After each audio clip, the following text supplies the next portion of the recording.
1 year ago, my niece Monica passed away. I didn't attend her funeral.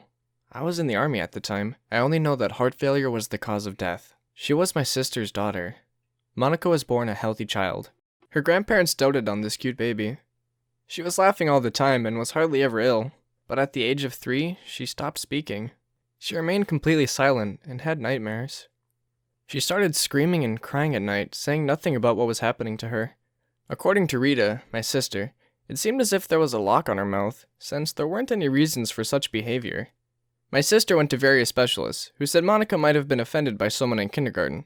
Children are very sensitive at any age, and that was the reason. Rita decided to take her daughter to rest closer to nature, hoping she would feel better there. Our grandfather is a forester. He lives in a house near the forest, so Rita and Monica went there. However, she didn't feel any better, even after several weeks there. She still slept badly at night. But one day while walking in the forest, my grandfather found an injured little wolf pup. Some animals had attacked and hurt it. Rita is a vet, so my grandfather decided to take it home and see what she could do. Of course, being a good specialist and fond of animals, Rita kept it at the home. She wasn't afraid to keep this weak animal, though it was actually a predator. He could walk after several days of recovering. Moreover, she liked the fact that this wolf pup positively affected her daughter. Monica started to return to her normal life without nightmares and crying. One night, Rita woke up and decided to go to her daughter's room to make sure she was sleeping well. Having entered the room, she was surprised. She saw Gray, as they called the little wolf, sitting on the bed beside her daughter and looking at a fixed point. She thought that her daughter brought Gray into her room. But as the wolf is a predator, she wanted to take it back and leave it in the hall. Once she touched Gray, it started to growl quietly. Being shocked by this insolence, she grabbed the animal and took it out of the bedroom.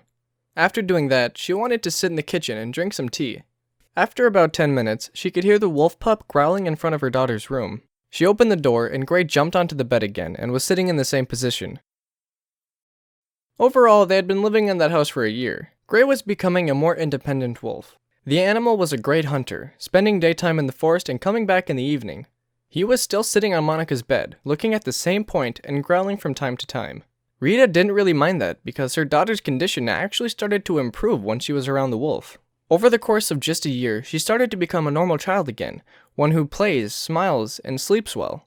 However, she still couldn't speak.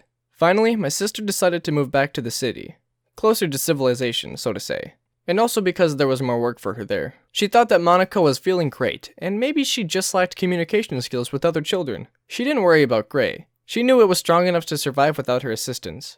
As soon as they moved back to the city, Monica's condition started to get worse, even twice as bad as it was before. She didn't sleep at all, suffering from nightmares every night. The girl had faded away within a matter of days, and Rita started to realize what it was like to see a child dying in front of your eyes. She was completely desperate and had no idea how to help her daughter. 4 days later, Monica passed away.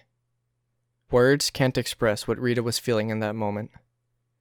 She couldn't believe it for a long time. It was as if someone took her soul out. My mother told me that after Monica's death, Rita went to a psychic, and that woman explained to her everything. She said that some force allegedly came for Rita, but her daughter took the hit without realizing it.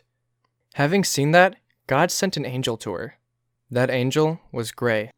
Rita still blames herself for taking her daughter back to the city. Now, she's moved out to the country again. She says that Gray is still coming to Monica's room, spends nights on her bed, and goes back to the forest in the morning. Sorry for such a sad story, but I'm still trying to figure out what force made my dear niece suffer.